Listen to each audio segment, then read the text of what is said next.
आजकल की बदलती लाइफस्टाइल की वजह से लोग कई बीमारियों की चपेट में आ जाते हैं, जिस कारण से लोगों में कमर दर्द या फिर पीठ दर्द जैसी समस्या भी ज़्यादा देखने को मिलती है।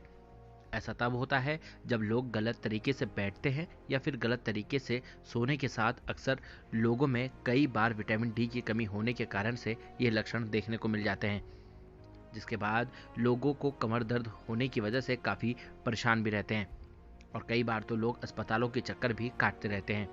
अगर आपको भी कमर दर्द जैसी दिक्कत होती है तो आप योग करके भी अपने कमर दर्द जैसी दिक्कत को कम कर सकते हैं। योग के ऐसे कई आसन हैं जिन्हें करके आप अपनी पीठ या फिर कमर दर्द जैसी दिक्कत को धीरे धीरे कम कर सकते हैं या फिर उससे छुटकारा पा सकते हैं। इसको लेकर हमने योग निलियम शोध संस्थान के योग ट्रेनर अमितेश सिंह से खास बातचीत की। उन्होंने योग के ऐसे कई आसन बताए जिनको करके आप अपनी कमर दर्द से छुटकारा पा सकते हैं। बिल्कुल, कमर दर्द की वजह से पूरी दिनचर्या अस्त-व्यस्त हो जाती है। यानी कमर दर्द का जो मेनली होता है लोअर बैक पे कमर दर्द आजकल बहुत ज़्यादा है।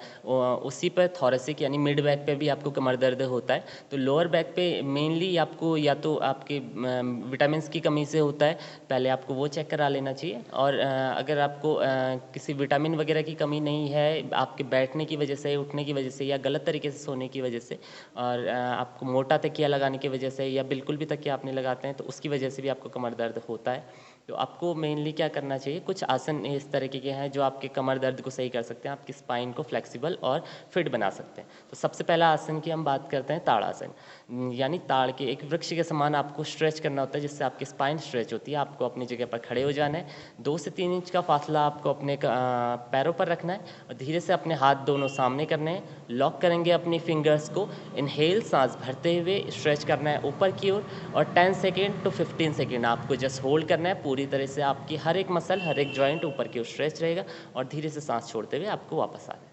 ताड़ासन के बाद हम बात करते हैं कटी चक्रासन की।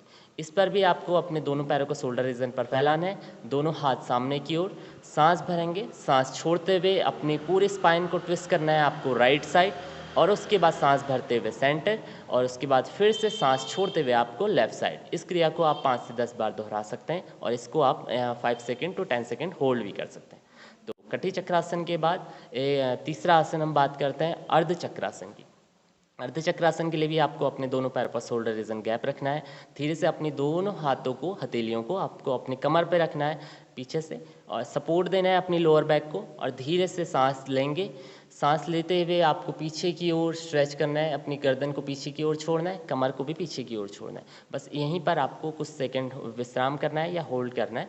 आंखें बंद ना करें पीछे की ओर जाते हुए, जिससे आपको चक्कर आ सकते हैं और उसके बाद आप फिर से फॉरवर्ड यानी विश्राम कर सकते हैं।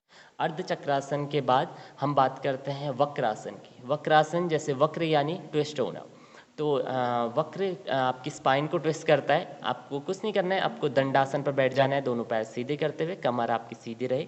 धीरे से आपको अपने दाहिने पैर को फोल्ड करते हुए अपने पंजे को अपने बाएं घुटने के बगल पे रखना है और अपने बाएं हथेली को उठाते हुए अपने दाएं घुटने के बगल से फोल्ड करते हुए अपनी पैर के पंजे को पकड़ेंगे, दाहिने पंजे को, और दायां हाथ आपके पीछे रहेगा और पीछे की ओर आपको ट्विस्ट करना है, जिससे स्पाइन पर एक अच्छा खासा ट्विस्ट होता है और स्पाइन फ्लेक्सिबल होती है। इसी को आप बाईं ओर भी कर सकते हैं। और वक्रासन के बाद एक और आसन बहुत अच्छा है जिसे कहते हैं सेतुबंध आसन यानी ब्रिज पोज भी इसे कहा जाता है। सेतुबंध आसन करने के लिए आपको आराम से अपने पीठ के बल लेट जाना है। इसके बाद आपको धीरे से अपने घुटनों को फोल्ड करना है। घुटनों को फोल्ड करते हुए आप अपनी एंकल्स को पकड़ सकते हैं, अपनी एड़ियों को पकड़ें और धीरे से सांस लेंगे। सांस छोड़ते हुए अपनी चिन को अपने चेस्ट से लगाएं, यानी अपनी पूरी बैक, हिप और बैक को ऊपर की ओर उठाना है और इसको होल्ड करना है।